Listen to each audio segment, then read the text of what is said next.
जैसे रेप गलत तो है, बट लड़की ने छोटे कपड़े पहने थे। यह रेप ना होता इफ लड़की देर तक रात में बाहर ना घूमती। जैसे कि ऑस्ट्रेलिया में रहने वाला एक इंडियन मैन जो एक औरत को 18 महीने और दूसरी औरत को 4 महीने तक स्टॉक करता है। ये है साइकोलॉजिस्ट मधुमिता पांडे, जो तिहाड़ जेल जाके 122 रेपिस्ट और 65 मर्डरर से इंटरव्यू लेती है।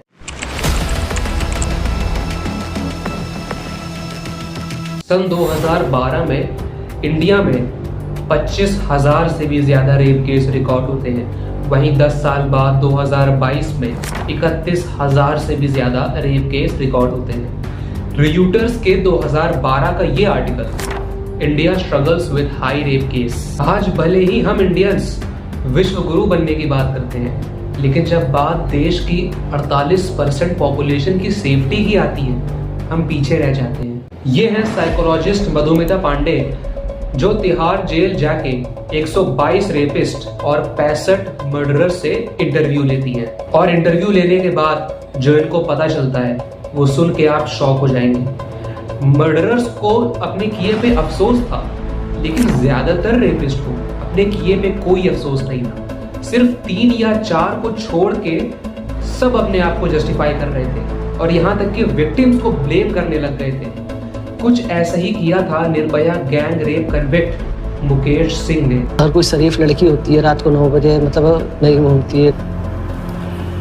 लड़के भी उतने उससे ज्यादा जिम्मेदार है रेप के लिए, ये लड़के हैं उससे ज्यादा। बड़ी ही आसानी से वो कह देता है कि रेप के लिए जितना लड़के जिम्मेदार हैं उतना ही लड़कियां भी। सिर्फ ये एक केस नहीं है दोस्तों, बहुत से लोग विक्टिम को सपोर्ट करने के बजाय उसी पे इल्जाम लगा देते हैं कि इसने छोटे कपड़े पहने होंगे या ये रात को बाहर निकली होगी। जैसे कि 2021 का ये केस, जब गोवा के एक बीच में 2 माइनर्स के साथ रेप होता है, तो गोवा के चीफ मिनिस्टर विक्टिम के पेरेंट्स से कहते हैं कि इतनी देर तक उनकी बेटी बाहर क्यों थी। या फिर 2022 का नाडिया रेप केस, जिसमें वेस्ट बंगाल की चीफ मिनिस्टर ममता बनर्जी कहती हैं ये एक लव अफेयर था और फैमिली को इस बात का पता था।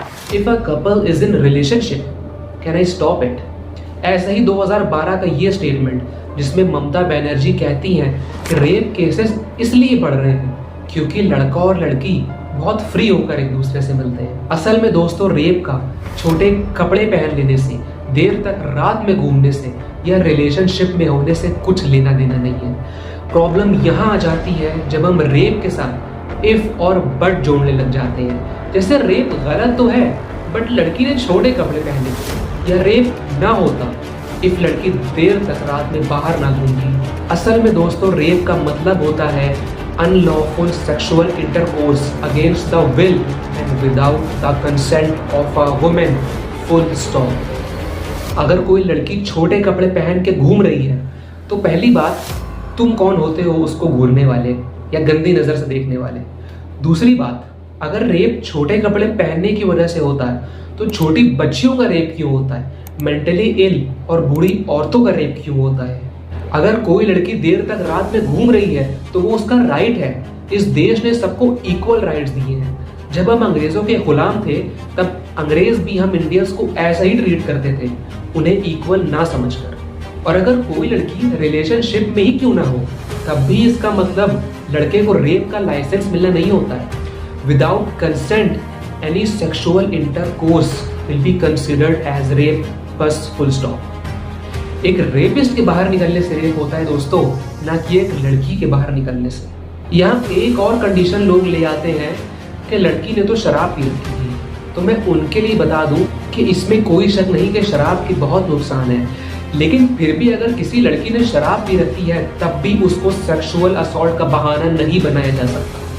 बल्कि बीएनएस का सेक्शन 63 ये साफ साफ कहता है कि अगर लड़की का कंसेंट इंटॉक्सिकेशन की हालत में था तो वो रेप का चार्ज नहीं बन सकता। रेपिस्ट को हिम्मत सोसाइटी से मिलती है, अपने आसपास के लोगों से मिलती है, इफ और बट की कंडीशन लगाने से मिलती है।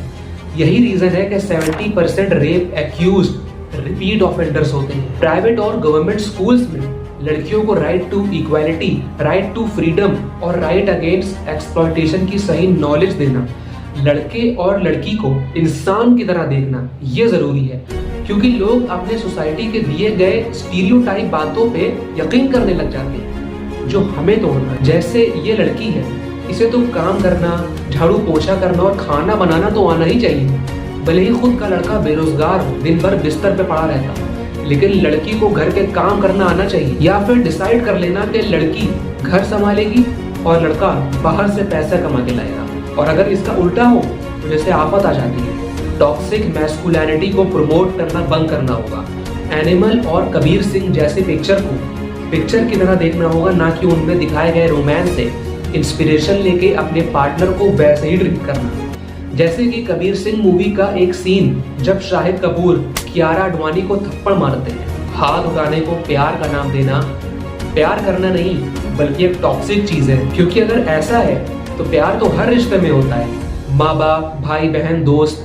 तो क्या सब रिश्तों में हाथ उठाना जायज है? अगर नहीं तो फिर अपने पार्टनर के केस में ऐसा क्यों?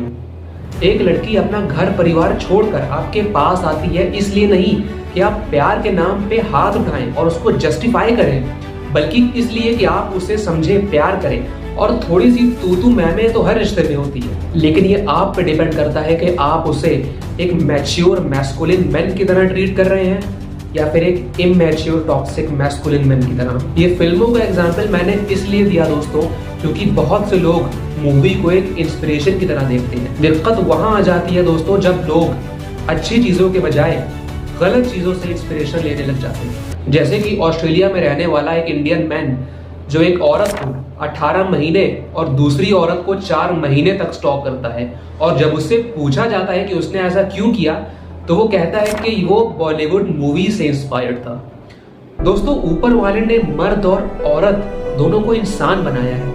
जो थोड़ा बहुत बायोलॉजिकल फर्क है वो सिर्फ नेचर के लिए है, ना कि किसी को बड़ा या छोटा साबित करने के लिए। काम के बेसिस पे डिवाइड करना, मेल को डोमिनेंट और औरत को कमजोर दिखाना, जेंडर डिस्क्रिमिनेशन, ये सब इंसानों के द्वारा बनाई गई चीजें हैं। तो आइए मिलकर इस सोच को खत्म करें। हर एक लड़की बिना डर के जी सके, यही असली आजादी है। और आजादी सिर्फ कानून से नहीं, समाज की सोच से आती है। अगर हम सब मिलकर रेप के साथ इफ और बट जोड़ना बंद कर देंगे, तभी देश की 48% पॉपुलेशन अपने आप को सेफ महसूस करेगी।